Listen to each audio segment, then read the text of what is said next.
comment je décrirais Ecomaris en deux phrases que j'ai jamais dites, je pense que je dirais 2 mots: service essentiel.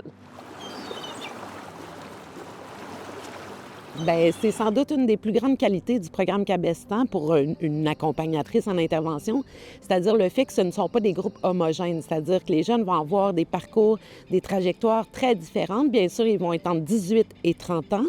Ils rencontrent des défis, soit dans l'emploi, dans leur parcours scolaire, même existentiel parfois. Et donc, on va les rassembler dans des groupes de 12 participants à chaque programme Cabestan, ce qui va faire en sorte, le fait que ça soit pas des groupes homogènes, ça crée des relations sociales entre des gens qui ne se seraient sans doute jamais rencontrés dans d'autres contextes. Donc, ça va leur permettre d'entrer en relation avec des personnes qui ont eu des expériences différentes des leurs, mais qui aussi ont des points communs exactement sur les défis ou les adversités qu'ils peuvent rencontrer dans leur vie quotidienne. Je pense que un des points communs peut-être dans ces groupes pas homogènes, c'est de vivre premièrement de l'isolement social, souvent avec les conditions dans lesquelles ils vivent ou leurs relations sociales, ils vont vivre plus d'isolement. Puis le groupe Cabestan, ce qu'il va permettre de faire, c'est de créer une autonomie relationnelle au niveau du groupe.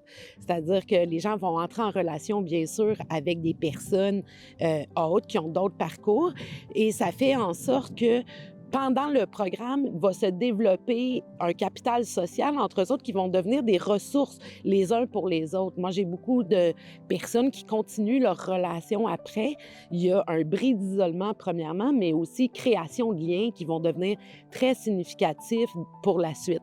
Plusieurs vont également réintroduire le marché du travail, par exemple, en ayant eu l'idée de parcours auxquels ils n'avaient jamais pensé avant. Je pense à l'industrie maritime, par exemple, hein. Parfois, ils vont rentrer dans l'industrie maritime alors qu'ils n'avaient pas eu cet objectif-là au départ, mais également des parcours scolaires et en éducation parce qu'ils vont découvrir toutes sortes d'intérêts en discutant avec les autres participants, auxquels ils n'avaient pas nécessairement pensé. Moi, je dirais que le bateau, comme le dit Simon Paquin, qui est le directeur général de l'organisme, le bateau devient un acteur en soi, mais il n'est pas seul. Il y a plusieurs acteurs. Il y a le fleuve, il y a l'horizon, il y a toutes sortes de choses qui font en sorte que sur un bateau, il y a une expérience unique qui se passe.